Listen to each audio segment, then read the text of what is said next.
Welcome to session 22, the doctrine of God.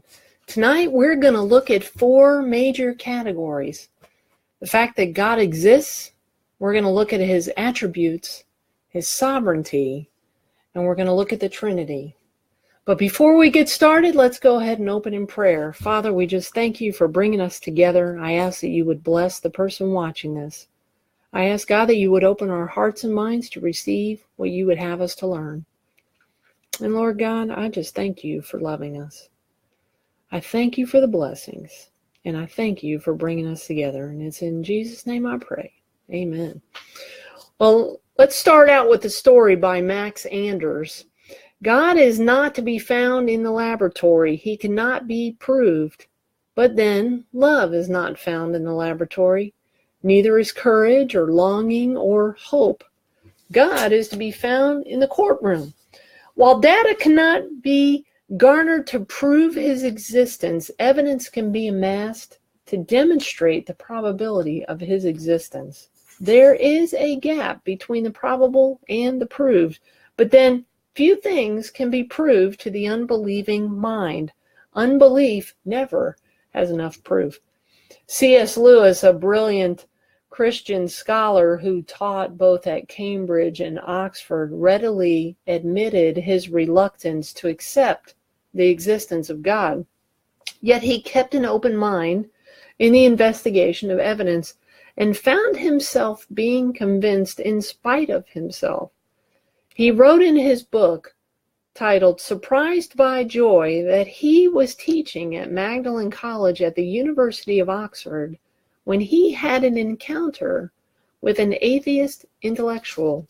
And he writes, early in 1926, the hardest boiled of all atheists I ever knew sat in my room on the other side of the fire and remarked that the evidence for the historicity of the Gospels was really surprisingly good. Rum thing, he went on, rum thing. It almost looks as if it had really happened once. To understand the shattering impact of it, you would need to know the man, who has certainly never since then shown any interest in Christianity. If he, the cynic of cynics, the toughest of the toughs, were not, as I would still have put it, safe, where could I turn? Was there then no escape? You must picture me alone in a room at Magdalen night after night, feeling that whenever my mind lifted even for a second from my work, the steady, unrelenting hand of him who I had so earnestly desired not to meet. That which I had greatly feared had at last come upon me. In the Trinity term of 1929, I gave in, and I admitted that God was God, and knelt and prayed. Perhaps that night the most dejected and reluctant convert in all England.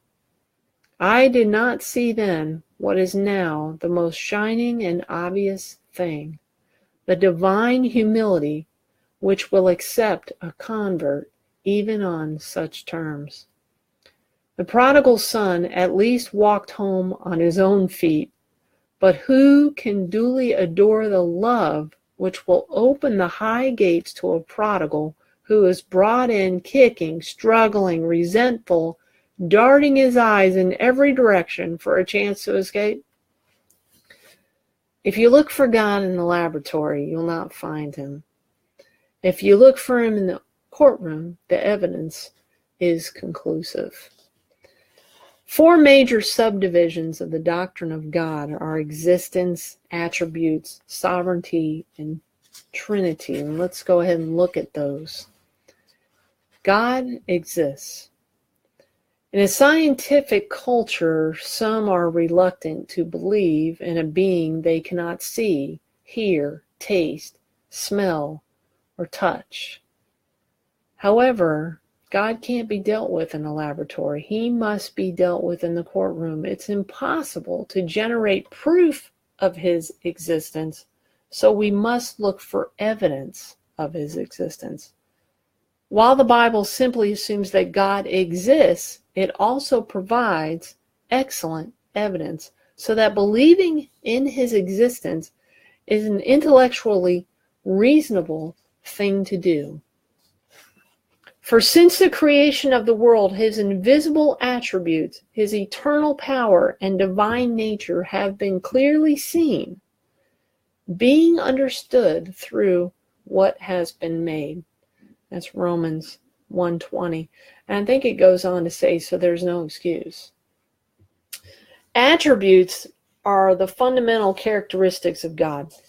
God is a personal being, and as such has individual characteristics that distinguish him from all the other beings.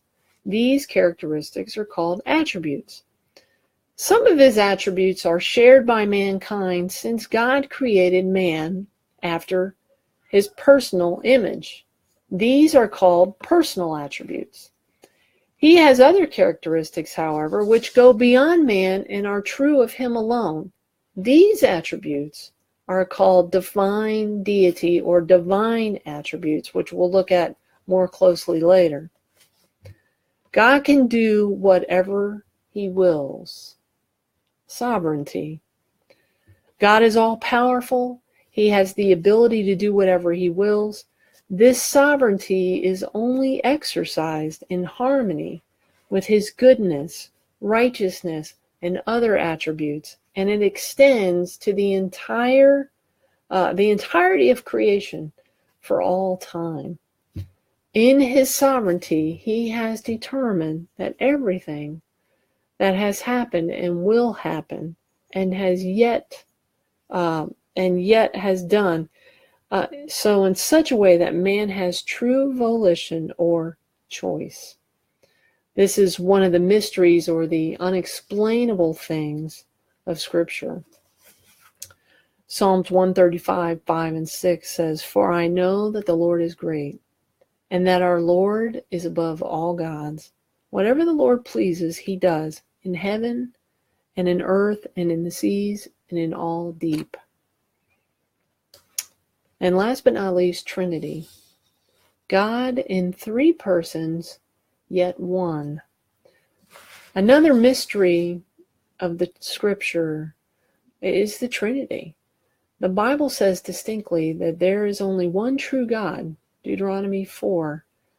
But it also seems to say with equal clarity that there was a man, Jesus Christ, who claimed equality with God the Father, and there is someone called the Holy Spirit who is also equal with God the Father. How do you put that together?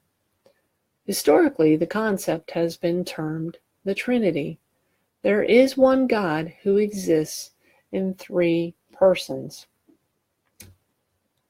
I think the closest I can get to an illustration to say, well, how are three parts one, is the egg. You have the yolk, you have the white, and you have the shell. All three are distinct parts, but they all make up the egg. And you can't have one without the other. That's probably the simplest way I can explain the Trinity. Now, I have listened to a lot of pastors that are on the radio, and even they cannot come up with or explain in definite detail the Trinity and how it works.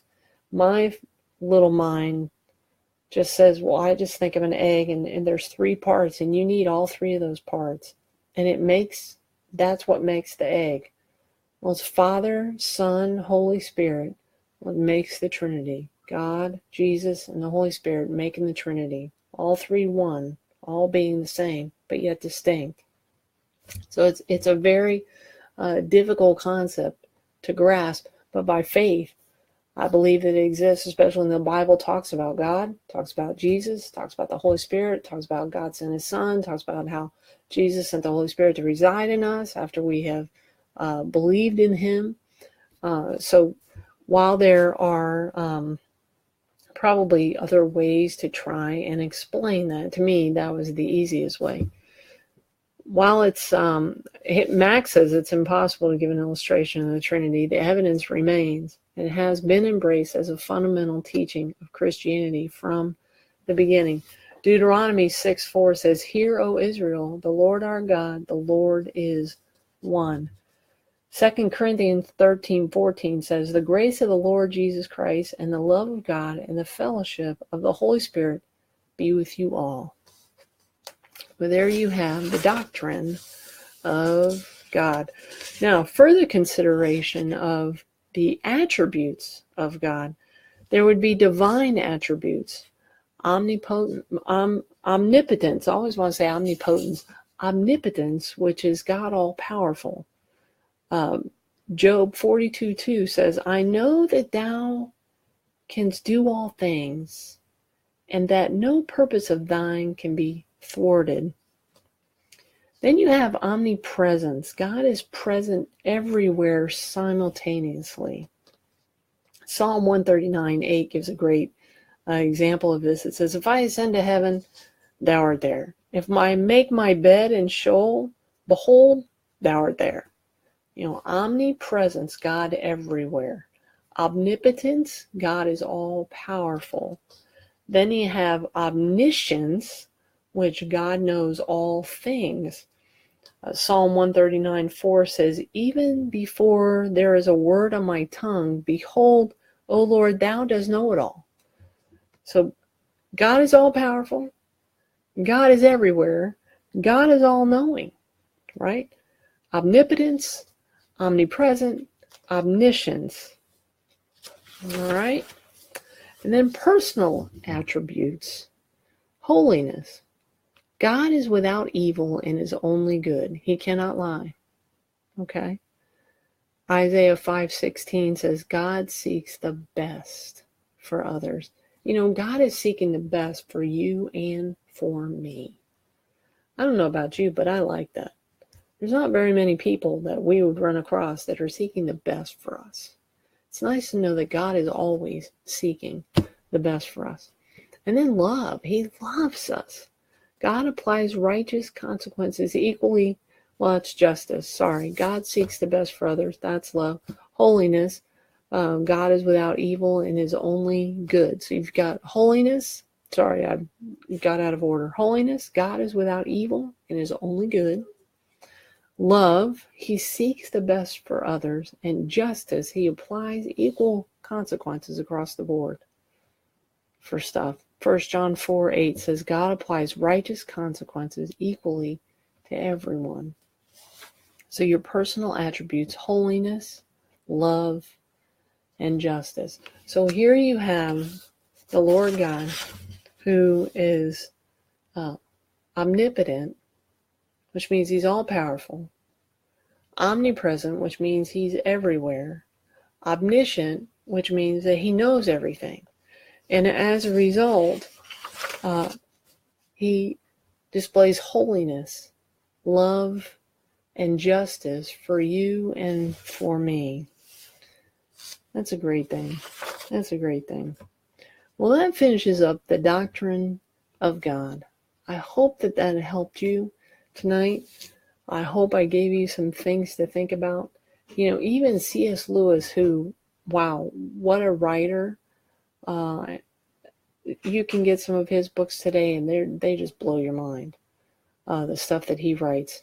Even him, who was very skeptical and wasn't a believer, even he could be convinced and is now one of the great authors of all time.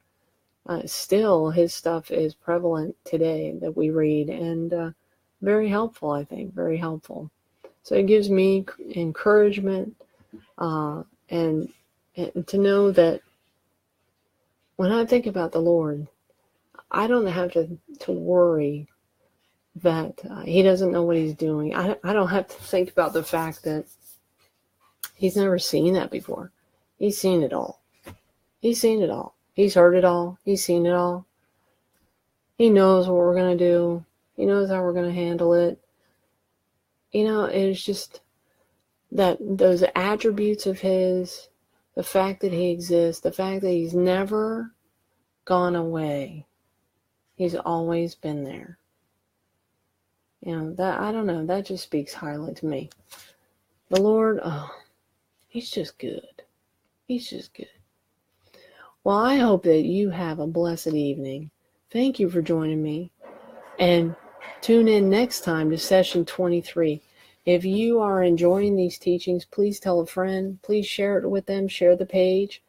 And introduce others to this. It's a very simple study. It's a basic overview of the Bible to help people to be able to understand it more so that they don't feel so intimidated and feel like they can finally get a grasp on picking the Bible up and reading it. So thanks again, and I'll see you next time. Bye.